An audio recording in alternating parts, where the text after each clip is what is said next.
es lo que les falta. Estamos orando. No se demoró nada, ¿viste? Ya, vamos a esperar ahora que la pantalla se comparta. Y ahí está la presentación. Se está viendo, yo lo estoy viendo, así que esto está bien. Lo que vamos a hablar hoy día tiene que ver con el poder legislativo en un primer momento de la clase, ¿ya? Y va a ser conocer el funcionamiento del poder legislativo en Chile. Ese es el objetivo de esta primera parte de la clase y como ustedes pueden ver ahí, estamos en la semana 26 o 26 del año. Para que se den cuenta que esto ha pasado volando. Fue ayer cuando estábamos en la semana 8, 7, y era como, me queda muchos años y ahora estoy en la 26 y estamos ya en los últimos 100 metros y menos de los últimos 100 metros del año. Bien. Esto fue un poquito lo que conversábamos hace unos minutos, lo que abordamos la semana anterior, que tiene que ver con el Poder Ejecutivo y tiene que ver con el Poder Judicial. Hablamos principalmente sobre las características generales que tienen ellos. Ya en el Ejecutivo, si ustedes vieron la grabación, la cápsula que se les dejó, se enfocaba también a hablar un poquito sobre la figura del presidente, las atribuciones que tiene el presidente de la República, ¿ya? Que te lo comentaba también en la cápsula, que debe ser de los presidentes con más atribuciones en el mundo, ya que existe, de hecho, creo que se los comentaba en la cápsula, pero la figura del presidente de la República que surge bajo el paraguas de la Constitución de 1980, perdón, tiene mucho que ver con una Constitución hecha a la medida de Pinochet, de que él quedase gobernando con esa Constitución. Por eso era prácticamente un pseudo dictador, ¿no? Por las atribuciones que tenía. Y eso fue cambiando con las diversas reformas constitucionales que se fueron realizando a lo largo de la transición democrática, ¿ya? O de la vuelta a la democracia. Ahora, sobre el poder legislativo, ¿ya? Generalmente ustedes se van a dar cuenta que yo pongo imágenes un poquito así como para reírme un rato, como para distender el ambiente, ¿ya? Por ejemplo, abajo está la famosísima para los chilenos, la abuela, Pamela Giles, ¿ya? Después vamos a explicar el contexto de esa foto, que probablemente los más jóvenes lo podrán entender, ¿ya? Pero ¿cuál es la característica fundamental que tiene el poder legislativo en Chile? El poder legislativo en nuestro país es bicameral. ¿Qué significa eso? Que hay dos salas que tienen funciones diferentes, que una son las de los diputadas y diputados y la Cámara del Senado. Pregunto a aquellos compañeros contertulios que son de otras nacionalidades, ¿el poder legislativo en sus países funciona con una cámara, dos o dos? Unicameral en Venezuela, una sola Ya, cámara. ¿y cómo se le llama a ellos? ¿Cámara de representantes, congresistas? Asamblea Nacional, diputados, Ya, todos los Asamblea diputados. Nacional de Diputados, ok. ¿Alguien Y más en que los sea de otro? municipios ¿Ya? hay los concejales, Ya, están igual que acá cumpliendo. que existe un consejo municipal, bien, pero entonces tienen una cámara de representantes solamente. Alguien que sea de otra nacionalidad y que quiera compartir en el fondo cómo es la realidad de su país,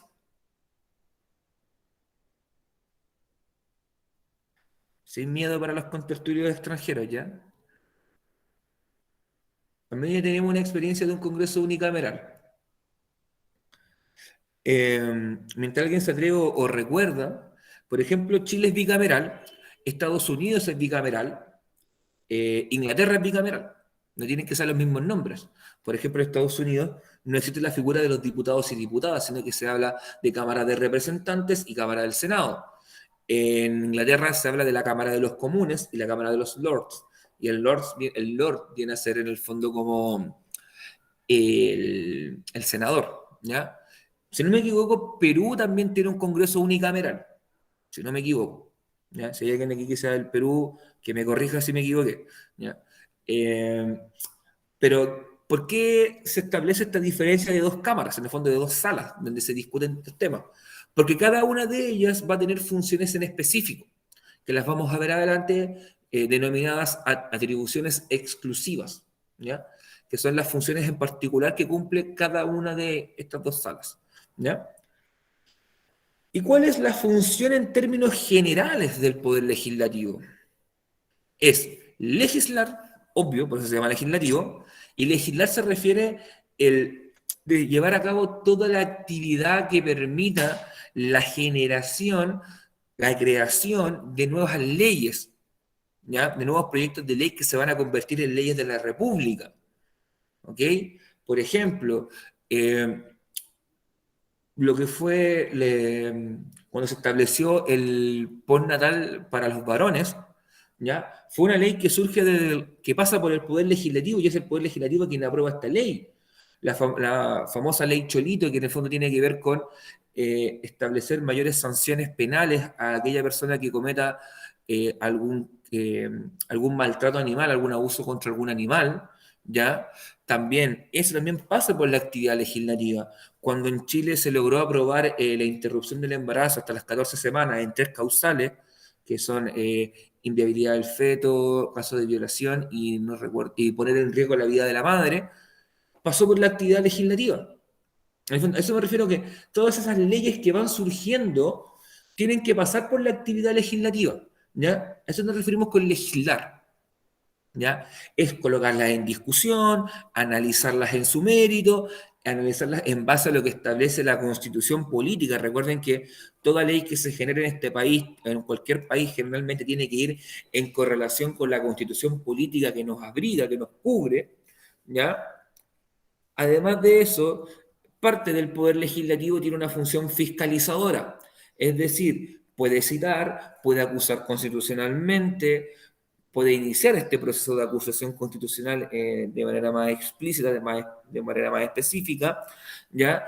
Eh, y también en el fondo puede fiscalizar que las autoridades cumplan con su labor, ¿ya? En el fondo puede llamarlos a terreno y decirle, compadre, comadre, cuéntame el por qué estás haciendo esto no está dentro de tus competencias, y al hacer esto tú estás yendo en contra de la Constitución, por lo tanto te podemos acusar constitucionalmente. Y hay otra parte del Poder Legislativo que cumple una función sancionatoria, es decir, dictamina si esta persona va a ser culpable o no y se le va a aplicar el castigo o no, ¿ya? Que eso lo vamos a ver más adelante, cuando hablemos de las atribuciones exclusivas que tienen tanto los diputados y diputadas como el Senado. Y también vamos a abordar los requisitos básicos que tiene que cumplir una persona para poder optar a ser parlamentario, ser senador o ser diputado, ¿ya? De hecho, debe ser de las actividades más lucrativas en este país ser congresista, ¿ya? De hecho, los congresistas en Chile tienen sueldos que son altísimos comparados a nivel mundial, ¿ya? Ni siquiera en los países desarrollados, que tienen un Producto Interno Bruto por persona que nos duplica, tienen congresistas tan caros.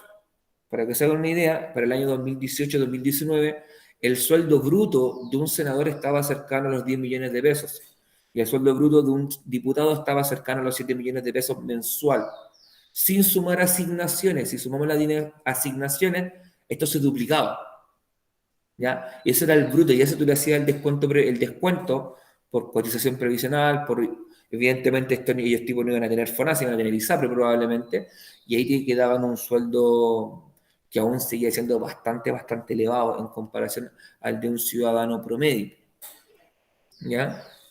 ¿Alguno de ustedes reconoce la imagen que está a la izquierda? ¿O se acuerda en qué contexto nace la imagen que está en la izquierda de sus pantallas? El 10%, vos, profe. El primer retiro, cuando se aprobó, el primer retiro, cuando fue votado en la Cámara de Diputados, la Pamela Giles, que en esa época era como la máxima figura de la política chilena, la abuela, como se hace llamar, le dijo a sus nietitos, como le llama a la gente, los nietitos, que ella iba a salir corriendo como Naruto, que es un anime, una serie de animación japonesa, si es que lograban los diputados aprobar el 10%. O sea, aprobar el paso al Senado. Bueno, se logró, ella bajó con una capa, corrió, ya con una bota ortopédica, y ahí ustedes pueden ver a quien fuera en algún momento precandidato a la presidencia por Evópoli, Ignacio Briones, perdón, ministro de Hacienda, y actual senador, que en esa época era ministro secretario general de la presidencia, que era el vínculo entre el Ejecutivo y el Legislativo, Claudio Alvarado, sacándole una foto así como, mira, ¿ya? Fue un momento del 2020 icónico probablemente. Más de alguno lo tuvo que haber visto o vivido en vivo. Yo me acuerdo de haber visto en vivo esa discusión, aprovechando que teníamos clases virtuales totalmente. Estaba en la casa viendo esto. Bueno, y a la derecha está el senador Osandón en una de sus tantas campañas para ser senador o ser precandidato a la presidencia, cuando un auto le pasó una rueda por encima. O sea, es un momento también de la cultura pop chilena. O sea, Ahí le pasan la rueda por encima a mi amigo. Así como ellos nos pasan sistemáticamente la rueda por encima todos los días cuando nos pasan gato por liebre y se suben el sueldo en 1,5 millones y a nosotros nos suben el sueldo en 10 lucas, el mínimo. Bien.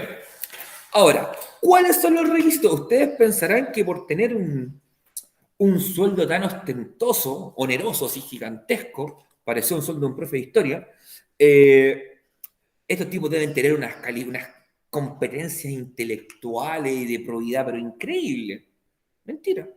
Basta con ser ciudadano chileno, es decir, tener la nacionalidad, tener cuarto medio completado y al menos residir 2 años en la región por la cual yo voy como candidato, en el distrito o la circunscripción, dependiendo si voy como diputado o senador respectivamente. ¿Esto por qué se establece? Se establece principalmente para evitar de que, supongamos yo, Sebastián Alvarado, fuera militante de un partido político y me dijeran queremos que vaya de candidato a diputado. Ya, bacán, ¿por dónde? Voy a inventar. Por la región de Aysén, por Coyhaique. Yo en mi vida he pisado Coyhaique. ¿Ya? Pero si no existiera esa limitante, yo podría ir sin ningún problema como candidato a diputado por Coyhaique. Se pide un mínimo de 2 años de residencia. ¿Alguno de ustedes sabe cómo yo puedo certificar mi residencia en un lugar? Esto probablemente más de alguno de ustedes lo tuvo que haber hecho para algún trámite, por ejemplo. Hay que ir a Carabineros, creo, pedir un certificado o algo así, ¿o no? Creo que es una opción. Yo conozco otra opción, que es ir a tu junta, ir a la junta de vecinos y pedir a la junta de vecinos que te dé un certificado de residencia, donde el secretario de la junta de vecinos te pasa un papel timbrado que dice que en el fondo tú vives en el domicilio tanto, calle tanto, casa tanto. De hecho, para muchos trámites te lo piden, y ¿saben de qué otra manera lo piden? Te piden que tú muestres o presentes una boleta donde salga tu nombre y la dirección de tu casa. Cateño, levántate la manito. Sí, pero lo que pasa es que mucha gente, por ejemplo, lo hace porque tiene algún familiar viviendo en dicha ciudad y pasa como que ha estado viviendo en esa ciudad por varios años. Exacto, exacto. De hecho, por eso se intenta con esto intentar en el fondo que no te pasen tanto el gato por liebre. De hecho, quizás ustedes no recuerden, los extranjeros evidentemente no van a tener recuerdo de esto por el tiempo que llevan en este país, que en algún momento Joaquín Lavín fue candidato a senador por la quinta región Costa, y perdió contra el Chaguán, perdió contra Francisco Chaguán. ¿Ya? Y si ustedes me preguntan, ¿cuándo Joaquín Lavín lo he visto en una playa? Que sale en la playa que hizo en Santiago, pero nunca lo vi en la quinta región Costa. Nunca lo vi en Viña del Mar, en Valparaíso, en Concón, en San Antonio. Nunca. Para evitar ese tipo de situaciones es que te exigen tener un nivel de residencia. Porque de hecho se puede dar quizá que yo nací en Quillota y después me voy y vivo, no sé, 20 años en Aysén, probablemente si puedo cumplo con este criterio de residencia. ¿Saben, por ejemplo, con quién en algún momento hubo también otro caso? Pero este caso llevaba mucho tiempo viviendo en la comuna. Jorge Charp, el alcalde de Valparaíso, él es originario de Punta Arenas. ¿Cómo lo sé? Estudiamos en la misma universidad. Y era de los típicos que andaba con la banderita de la región de Magallanes pegada en la mochila. Ya, pero él lleva viviendo más de 10 años en la comuna de Valparaíso. Y fue por eso que fue capaz de tirarse a candidato y ganar como alcalde en Valparaíso, por ejemplo. ¿Ya? Entonces te exige una residencia. Esos son los criterios comunes, pero hay ciertos criterios diferentes si quieres ser diputado o quieres ser senador. En el caso de los diputados, te exigen 21 años de edad, no te exigen una gran medida. Yo podría ser diputado muerto de la risa. ¿Ya? Piensen ustedes que la generación mía, yo soy de la generación de la Camila Vallejo, de la Carol Cariola, del Gabriel Boric, del Giorgio Jackson. Me refiero a la generación por edad. De hecho, nunca los conocí en persona, pero sí tenemos una edad relativamente cercana. Yo tengo 32, Boric tiene 34, 35. Cumple justo con el límite. Al igual que los otros muchachos. O sea, Yo podría haber sido senador en la época de ellos, diputado en la época de ellos. O sea, no te piden como en antaño que te pedían tener como casi 40, 50 años para todo. Esto fue cambiando para intentar que entre sangre joven. Porque para generar cambios también hay que cambiar a la gente. Hay que cambiar un poco, si la clase que está gobernando no es capaz de cambiar ella, hay que cambiar a la gente. Y probar con gente nueva. Es una apuesta, pero a veces vale la pena apostar. ¿Ya? Para los diputados, ojo, los diputados están, sus periodos o su época como parlamentario es de 4 años. El ciclo parlamentario es de 4 años en Chile. ¿Ya? Y tienen un máximo de 2 reelecciones. Eso significa que pueden estar como diputados un máximo de 12 años. Y en el caso de los senadores, la edad mínima son 35 años de edad para postular a ser senador y la duración del cargo es de 8 años. Es mucho tiempo el que puede estar como senador y tienes un máximo de una reelección. Por lo tanto, 8 por 2, 16. Puedes estar un máximo de 16 años cumpliendo tu rol como senador. Pregunto, esto va sobre todo para la colectividad chilensis que está acá. ¿Ustedes tienen recuerdo de algún parlamentario, algún senador, algún diputado de que ustedes lo recuerden en el mismo lugar de hace 15, 20, 25 años? ¿Recuerdan las caras de algún tipo o del nombre de algún parlamentario que ustedes lo han visto de hace 20, 25 años ahí en el mismo puesto? ¿De algún nombre? Hay hartos ejemplos en todo caso. De hecho, hay ejemplos por todos los lados. Yo te no miento, yo tengo 32 años y yo recuerdo, no concibo, por ejemplo, el Congreso sin Juan Pablo Letelier, el hijo de Orlando Letelier, un general asesinado en dictadura. No recuerdo un parlamento sin Juan Antonio Coloma, un Congreso sin Guido Girardi, un Congreso sin Andrés el Chico Saldívar, un Congreso sin, bueno, ya no está, por fortuna, Patricio Melero. O sea, ¿por qué te hago esa pregunta? Porque el límite de reelecciones se estableció o se tuvo que establecer para evitar que la gente o que las personas se perpetuaran en el poder. Piensen ustedes, sobre todo los chilenos, que Andrés Saldívar ya era congresista antes del golpe de Estado del 73. Y volvió a la democracia y siguió siendo congresista. Es para evitar eso. Es para evitar que se genere este fenómeno que lo conversábamos en semanas anteriores, de la perpetuación del poder. En el fondo, no convertirse en un parásito del sistema. ¿Qué es lo que ocurre en el Congreso? Muchos entran al Congreso para amasar una pequeña fortuna. En el fondo, yo generalmente ocupo una analogía muy académica. Son garrapatas que están aferradas a un perro y están chupando sangre. La sangre que chupan es el dinero de todos nosotros. Para evitar que eso ocurra, se estableció estos límites de reelecciones. Quizá podrían ser menos, ojo, quizá podría ser una reelección para el diputado y ninguna para el senador. Son cosas que se van a ir viendo, ojo, lo que yo estoy planteando es un tema que se va a discutir, probablemente en la futura constitución que se está construyendo. ¿Ya? Pero ahí tienes al menos los requisitos básicos que tienes que cumplir para ser un diputado o un senador. O sea, no son muchos. Bueno, y además de pertenecer a algún partido político, para así tener más posibilidades, o si vas independiente, juntar una cantidad de firmas, ¿ya? Frente a un notario público. Esos son los requisitos. Bueno, ahí tenemos un ejemplo de estos artrópodos, no sé qué especie será una garrapata, pero aquí tenemos una especie de este estilo, el senador Navarro. El senador Navarro, que tiene una anécdota notable. Él intentó hacer pasar como accidente laboral un viaje a la nieve, donde se cayó de una moto de nieve. Y dijo que ese accidente fue un accidente de trabajo. Anda a decirle eso en la pega al jefe, po.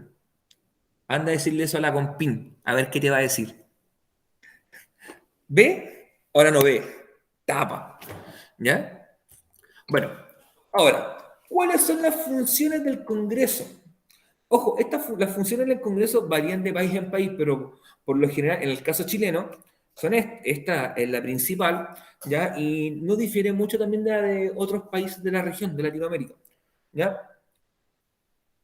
En el caso de nosotros que tenemos dos cámaras, los diputados proponen proyectos de ley y reformas a la Constitución.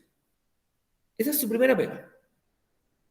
En el fondo, a ellos se les paga para que ellos piensen qué es lo que falta en este país a nivel legal, cómo podemos mejorar nuestro país, los servicios que se nos entregan, cómo podemos mejorar la calidad de vida de nuestros ciudadanos a partir de establecer o perfeccionar, mejorar nuestra estructura legal. Y para eso ellos pueden rechazar, modificar o aprobar estos proyectos de ley que surgen. Por ejemplo, vamos a tomar como un ejemplo en particular el retiro del 10%, que ha sido como uno de los más bullados en el último tiempo. Estos proyectos surgen de los parlamentarios, en algunos casos, y ellos este proyecto lo llevan a una comisión, que es un grupo de parlamentarios que fueron designados para, tú te vas a encargar de revisar todos los proyectos que tengan que ver con previsión social y gasto público, por ejemplo. Ya, y pasan. Llegan, se leen, se revisan en forma y en fondo, se busca ver si están acorde a la Constitución o no, y ahí viene el primer paso. ¿Pasa de la comisión o no pasa de la comisión? Si no pasa y se rechaza, el proyecto muere. Si pasa a sala, sigue su curso legal, donde se discute en el pleno del Congreso y se vota si se está de acuerdo o no con este proyecto. El proyecto siempre está sujeto a modificaciones, ¿ya? Y la Cámara de Diputados vota si sí o si no con los quórums o cantidades mínimas de votos afirmativos que establezca la ley. Si es una ley simple, si es una ley, una reforma constitucional, si es una reforma transitoria, eso no lo vamos a ver ahora, ¿ya? Luego de ahí pasa al Senado. Y el Senado hace el mismo proceso, lo revisa una constitución que le puede decir arriba o abajo, sí o no, ¿ya? Y de ahí pasa la votación en sala donde ocurre lo mismo, se puede modificar o se puede decir si sí o si no. Si todo sale bien ya la primera, este proyecto de ley termina, está listo para convertirse en una ley. Para convertirse en una ley tiene que pasar por la firma del presidente de la República y la promulgación en el diario oficial. Ese es todo el trámite legislativo. Evidentemente tiene muchos ahí como ciertos bemoles, ciertos puntitos que hay que quizá que aquí no vale la pena afinar, pero por ejemplo, ahí está lo que se llama después la aprobación en segunda instancia, que vuelva a la comisión, que pasa a una comisión mixta, que el Ejecutivo lo declare inconstitucional, haga uso de un derecho a veto, hay una serie de herramientas que extra que aquí no las vamos a ver. Pero también el Ejecutivo puede enviar un proyecto de ley, el presidente. Por ejemplo, cuando fue el segundo retiro del 10%, que en el fondo el gobierno lo que hizo fue mandar un proyecto propio para que aprobaran ese proyecto y no el que subía la Pamela Giles, ya también se puede hacer. En el fondo también el Ejecutivo puede enviar un proyecto de ley de la materia que estime conveniente. Importante ese recuadrito que está arriba, que es la gran traba que tiene el Poder Legislativo en la actualidad. El Poder Legislativo en Chile solamente puede promover o proponer proyectos de ley que no signifiquen un gasto público, que no signifiquen un gasto al Estado chileno. Si el proyecto significa un gasto al Estado chileno, solamente quien puede promover un proyecto de estas características es el presidente de la República. Mi pregunta es, estimados, estimadas, a quien se le ocurra, ¿por qué el proyecto o los proyectos del retiro del 10% significan un gasto público? ¿O pueden significar un gasto público si lo que estoy sacando es mi dinero y no el dinero del Estado?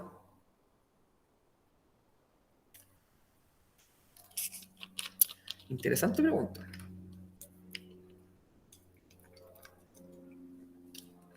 Requiere mirar un poquito más allá. A ver si a alguien se le ocurre. Debe ser porque no están trabajando las platas de los chilenos, los de los ahorros de la gente, porque esa plata no está acá, pues la tienen invertida afuera. Sí, eso es verdad, pero eso es un gasto privado porque en el fondo las AFP no son estatales. Las AFP, recuerda que son empresas privadas que en el fondo administran mi dinero. Por lo tanto, no sería un gasto público, sería un gasto de privados. ¿Cómo se dice? Lo administran y se lo roban también porque tanta pérdida. Ajá, sí, eso, sí. Ya, vamos a decir el por qué.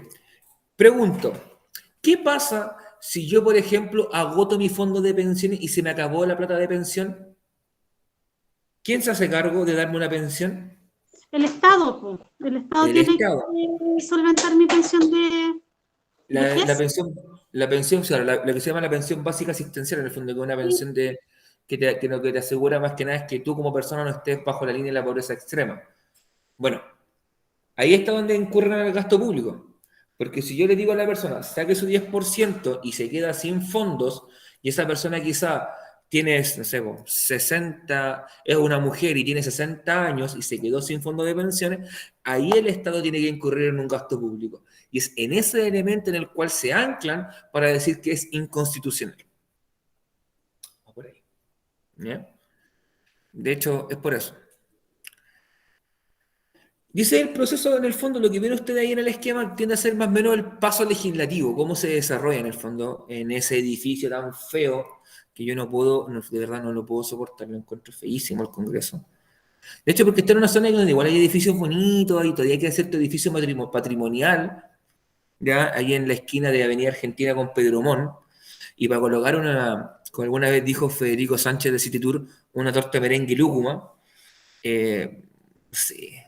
Intenta mirar como un arco del triunfo, pero no se ve bonito, no sé, como que no pega con el ambiente, ¿ya? De hecho, como que se ve algo desproporcionadamente grande para lo que es Valparaíso. Me lo imagino, ¿saben qué me lo imagino? Me lo imagino como un edificio de una onda de servicios, así como una empresa que generó, y todos esos cubículos son oficinitas. De donde, aló, sí, quiere comprar o contratar este servicio. No tiene como el desplante que te dice tener un edificio de congreso. Ya, no es como el congreso antiguo que estaba en Santiago, que hoy día es el edificio Diego Portales, que es un edificio bien, bien bonito arquitectónicamente hablando. Ya. Pero este es el proceso que lleva la ley. Ahora, ¿cuáles son las atribuciones exclusivas de los diputados y diputadas de esta república? Y nuevamente, evidentemente, colocamos abajo a la abuela. Aquí llegó disfrazada como una especie de, no sé si entre Teletubby, Tortuga Ninja y manifestante. ¿Cuáles son las atribuciones exclusivas que tienen los diputados y diputadas? Son atribuciones de carácter fiscalizador. Son fiscalizadores. ¿Ya? ¿Y qué fiscalizan? ¿O cómo fiscalizan, mejor dicho? Pueden citar a cualquier autoridad de este país para pedirle respuestas. Por ejemplo, en algún momento llamaron al ministro de Salud, Enrique París, si no me equivoco fue el año pasado o comienzo de este año, para preguntarle por el manejo de la pandemia. Y el ministro tiene la obligación de dar respuesta. Puede ir él directamente a dar respuesta o puede mandar un oficio, en el fondo, un documento escrito dando las respuestas a las preguntas. ¿Ya? En el fondo pueden citar a algún ministro, algún subsecretario, algún secretario regional, algún, bueno, intendente ya no existen, delegados presidenciales, gobernador provincial, gobernador regional, algún magistrado del Poder Judicial, a los comandantes en jefe de las Fuerzas Armadas y de Orden y al mismísimo presidente de la República. ¿Ya? ¿Por qué es interesante esto? Porque en el fondo lo que te permite es poder establecer algún mecanismo de control. ¿Ya? Y tú me dirás, ¿por qué te citan en el fondo? Piensen en ustedes cuando a ustedes, como padres, lo citó algún profesor. Cuando te llegaba tu hijo todo asustadito, o tú llegabas todo asustadito a tu casa, mamá, y le pasáis la agenda, me citó el profe, te citó el profe. Y tú pensáis, ¿qué hiciste? ¿Cachai? ¿Qué hiciste? Te puede citar para preguntarte cualquier cosa. O sea, cualquier cosa que tenga que ver con tu área de competencia, ¿ya?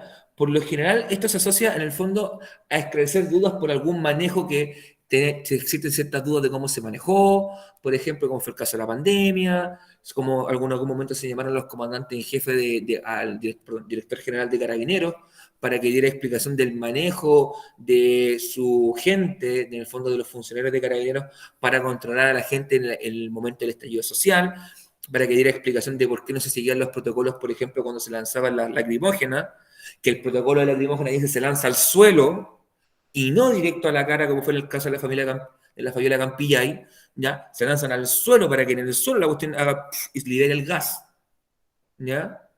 Por ejemplo, que los perdigones, para preguntarle por qué los perdigones se lanzaban directo a la cara cuando el protocolo dice que los perdigones no se lanzan a la cara. sino que se lanzan a zonas que no son letales, en el fondo, porque la idea del perdigón de goma o del balín de goma es reducir a la persona y no dejarla ciega. ¿Sí? O sea, se puede utilizar para esas situaciones. ¿Ya? Y además puede iniciar, los diputados tienen la facultad, dentro de sus atribuciones fiscalizadoras, de iniciar un proceso de una acusación constitucional. Palabra o concepto que ustedes habrán escuchado mucho en los últimos días debido a la acusación constitucional que se ingresó en contra del presidente de la República debido al caso de la minera Dominga. ¿Ya? Aquí no vamos a hacer un análisis profundo del caso de la minera Dominga, pero en palabras simples lo que ocurrió fue que en algún momento, el 2009, 2010, antes de ser presidente, Sebastián Piñera era accionista del proyecto minero Dominga. Él vende su porcentaje a un amigo, al famoso Choclo Delano, y en el contrato que firman en Islas Vírgenes Británicas, en una cláusula dice que Piñera, cuando sea presidente, no va a interponer ninguna acción que impida el desarrollo de esta minera o de este proyecto minero, lo cual evidentemente es un conflicto de interés, es un uso indebido de su facultad o atribución como presidente, y eso en el fondo cabe como una falta grave a la probidad y a la constitución política, por lo tanto puede ser acusado constitucionalmente. Eso es en palabras simples. Y ese proceso lo inician los diputados. Son 10 diputados que tienen que juntar las firmas, tienen que firmar un documento que se le llama el libelo, que es en el fondo donde ellos se explican en qué fundan esta acusación constitucional. Y después se le dará notificación al acusado, que en este caso es el presidente, para que prepare su defensa. Ese proceso lo comienzan los diputados y diputadas. ¿Ya? Hasta acá, ¿alguna duda, consulta, pregunta, inquietud, acotación que tengan? ¿Comentario?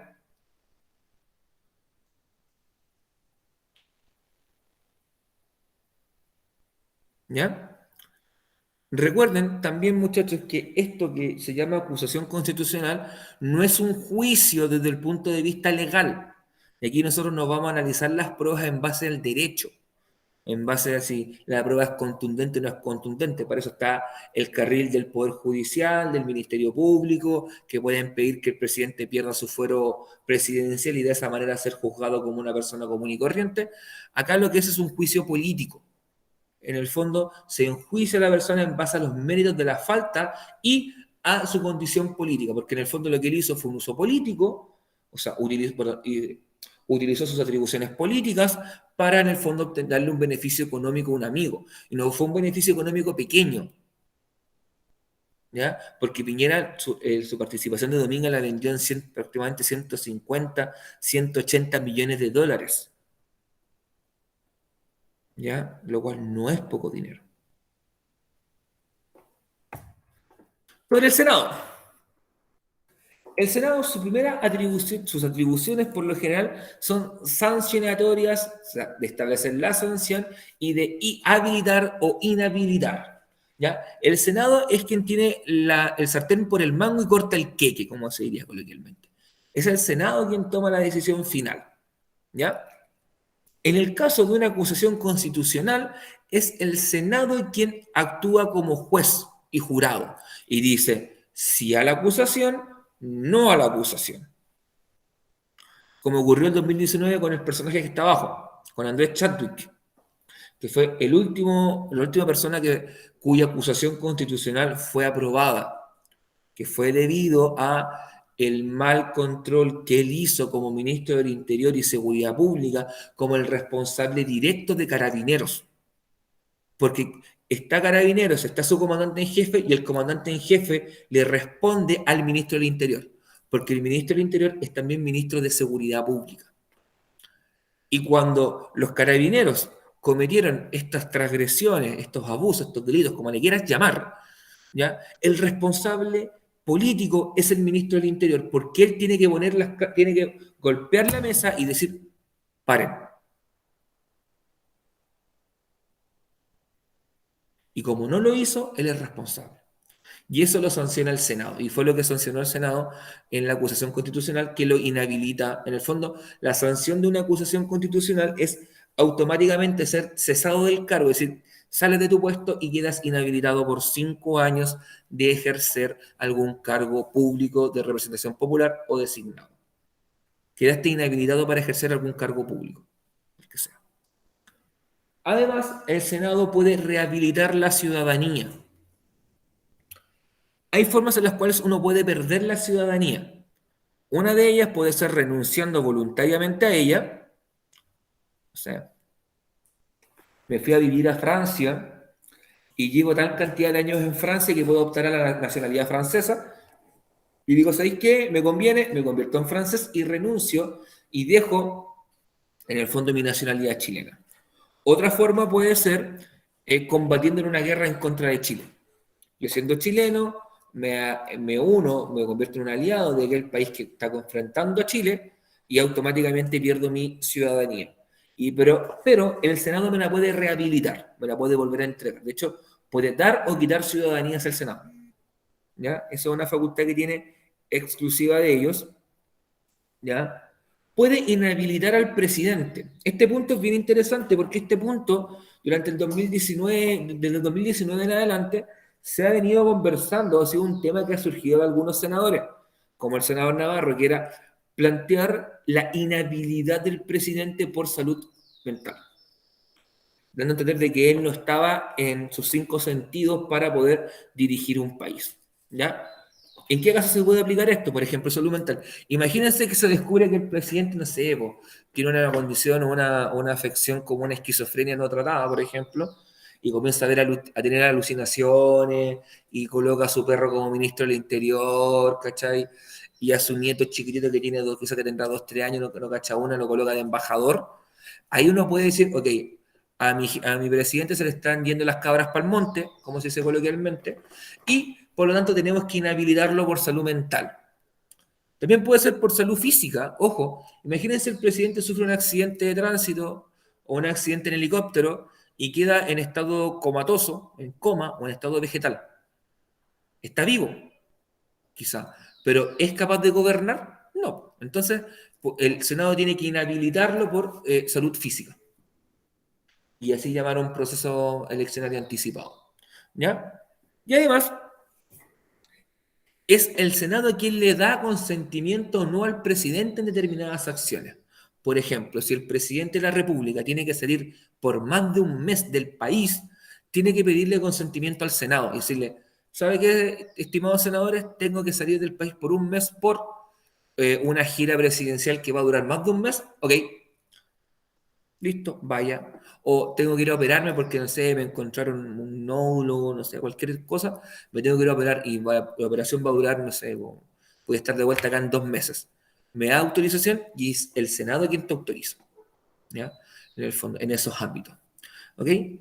¿Alguna duda, alguna pregunta, alguna consulta, alguna inquietud que tengan hasta acá sobre esto? ¿Algo que les llame la atención quizás? De hecho, lo interesante de esto es que el Senado es sumamente poderoso. Es mucho más poderoso que los diputados, porque tiene elementos más potentes. De hecho, el Senado es un elemento clave, porque el Senado es finalmente quien corta el queque, como se dice coloquialmente. Es el Senado quien tiene la palabra final prácticamente en todo. Por ejemplo, en la aprobación de una ley, la palabra final la tiene el Senado. En el caso de una acusación constitucional, la palabra final la tiene el Senado. Siempre el Senado es quien tiene la decisión final en los temas del Poder Legislativo.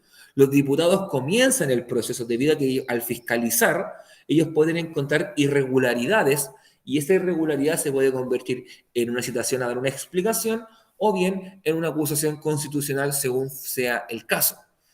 En cambio, el Senado solamente toma razón de esto y da una decisión final. ¿Ya?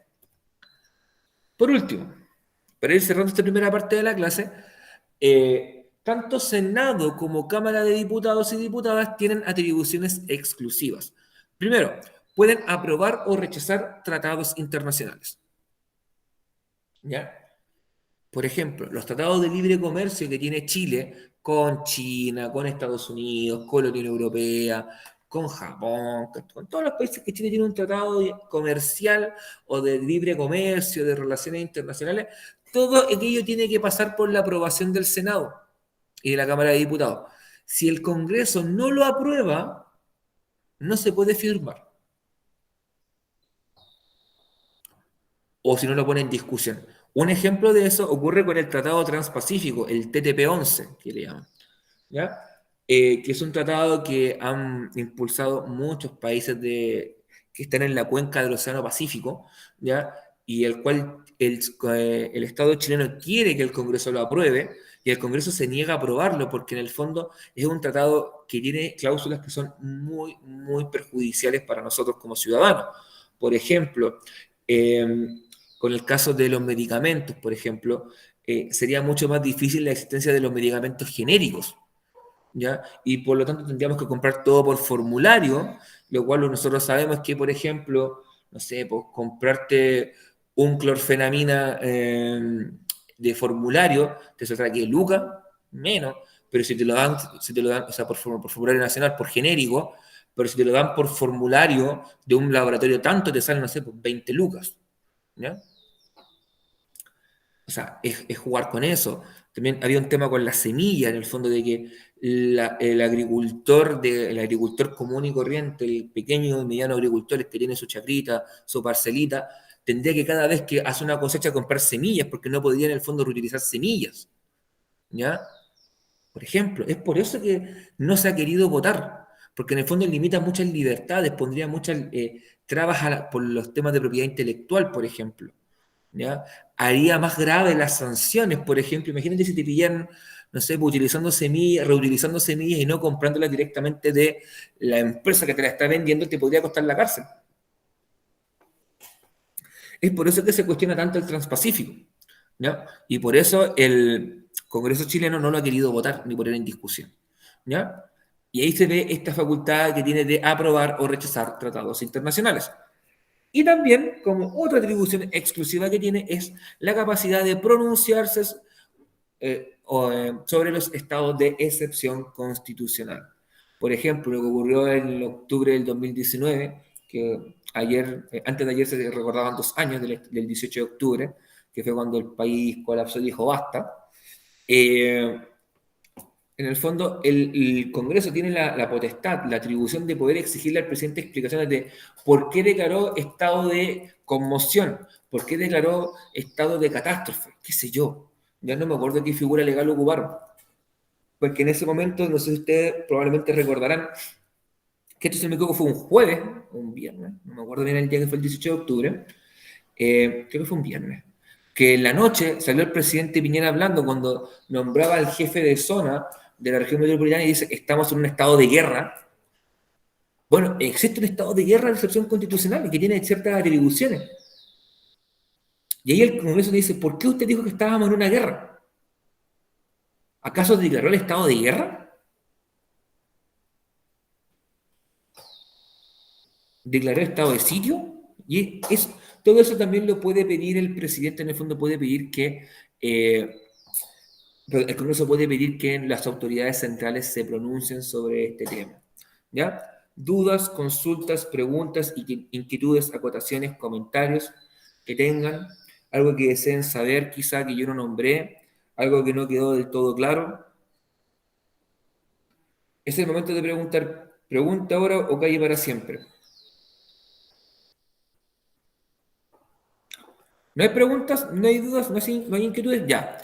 Lidia, si estás por ahí, puedes cortar la grabación. Porque ahora vamos a hablar de otras cositas con los niños. Muchas gracias. Vamos para que corte la grabación. ¿Ya?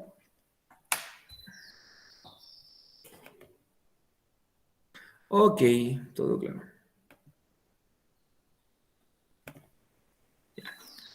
Antes también de dar por cerrada la clase y quizá conversar otro tema que quiero hablar con ustedes, o quizá recordarles, mejor dicho, es la pregunta esencial. ¿Ya? La pregunta esencial de esta semana consta de 3 preguntas breves. ¿Ya? Hay algunos que ya les han enviado, que le he hecho alguna corrección, ¿ya? Y me voy a detener un poquito en la pregunta 2. ¿Ya? La pregunta 1 dice, nombra al menos 3 requisitos para ser legislador de la República de Chile. Lo conversamos al comienzo de la clase. ¿Cuáles son los requisitos para ser congresista o legislador, para ser senador o ser diputado?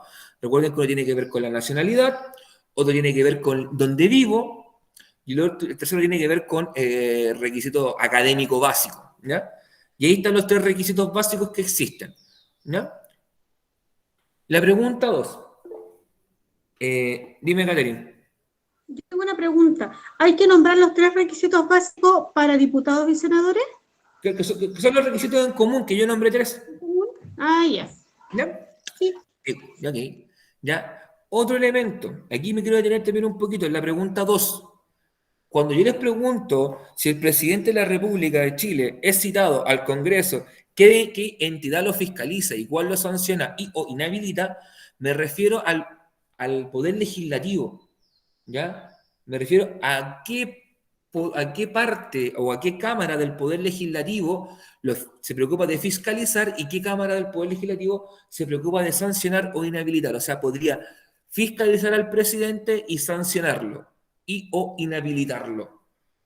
No me coloque en la Contraloría, no me coloque en el Tribunal Constitucional porque no estamos hablando de eso, estamos hablando del poder legislativo, ¿ya? Así que eso es lo que necesito que me contesten, por si acaso, ¿ya? Para que quede claro y no vuelvan a colocarme Contraloría, no vuelvan a colocar Tribunal Constitucional, porque si bien está correcto, no es lo que te estoy preguntando, porque te dice si es citado al Congreso. Si te hubiese colocado, he citado al Tribunal Constitucional, bueno, lo juzgarán los ministros del Tribunal Constitucional. Pero acá no, el Congreso. ¿Ya? Y la pregunta 3, eso lo vamos a abordar mañana, ¿ya? Tiene que ver con cuáles son los requisitos o qué requisitos me pide la Constitución para ser considerado un ciudadano. ¿Ya? Y eso lo vamos a trabajar el día de mañana.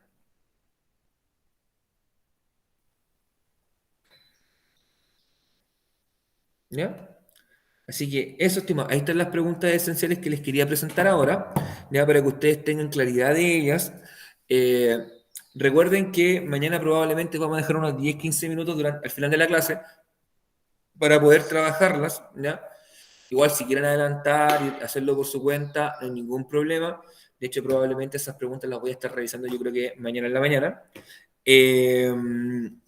Y también, antes de cerrar la clase, comentarles, no sé si ustedes habrán visto que hace unas 2 semanas atrás, más o menos la semana pasada, creo, la semana pasada o 2 semanas atrás, el TUTP, profesor Eduardo Tapia, subió un pequeño video explicando los criterios de promoción. Que en palabras simples es cómo saber si paso de curso o no paso de curso. ¿Ya? Como sé que muchos de ustedes, a veces, algunos ven los videos, otros no los ven como, videos, listo, siguiente. Les voy a contar yo más o menos en palabras simples cómo son los criterios de promoción. ¿Ya? Recuerden que ustedes tienen 4 asignaturas solamente. Lenguaje, matemáticas, naturales, sociales. Si yo tengo mis 4 asignaturas con un promedio superior a 4,0, o sea, notas azules, paso automáticamente de curso. Si tengo un promedio rojo, y ese promedio rojo es sociales o naturales solamente, sociales o naturales, el promedio que necesito es un 4,5. Si mi asignatura deficiente es lenguaje o matemáticas, necesito un promedio 5,5 para pasar. Solamente puedo tener un promedio deficiente. 1. Profe, ¿qué pasa si tengo 2 promedios deficientes? Automáticamente repites de curso. ¿Ya? Y ahí no hay vuelta que darle, querubines. ¿Cómo están, estimados? ¿Ya? Ahí no hay vuelta que darle, estimados. Por favor, esa información grábensela bien en la cabecita. Está el video disponible en el grupo de WhatsApp para que ustedes lo puedan escuchar con más detalle. Yo te lo estoy diciendo de manera muy resumida. 4 promedios azules, pasaste automáticamente de curso. Rojo, sociales o naturales, promedio para aprobar 4,5. Y si tengo lenguaje o matemáticas rojo, promedio final 5,5. Cuando me refiero a promedio final, es promedio anual, ¿ya? Tengo 2 asignaturas rojas o más, reprobé automáticamente de curso. Así que para que le tomen peso, se están jugando parte importante del segundo semestre en las 2-3 semanas que vienen, ya, para que se pongan las pilas, manden las preguntas esenciales, ojalá se sumen y no sean los mismos de siempre que mandan, que yo le agradezco un montón a aquellos y a aquellas que me mandan las preguntas esenciales, pero ojalá se sumen más, ¿ya? Se sume más gente para que así más gente pueda tener mejores calificaciones y menos gente tenga que dar la prueba urgido pensando de que si me va mal, repetir el curso o reprobar el nivel, ¿ya? Porque no es la idea. Así que eso, estimados, estimadas. Lidia, si estás por ahí, corta la grabación, porfa, segunda vez que te digo, para el video va a quedar súper largo, súper extenso. ¿Ya? No sé si alguien tendrá alguna duda.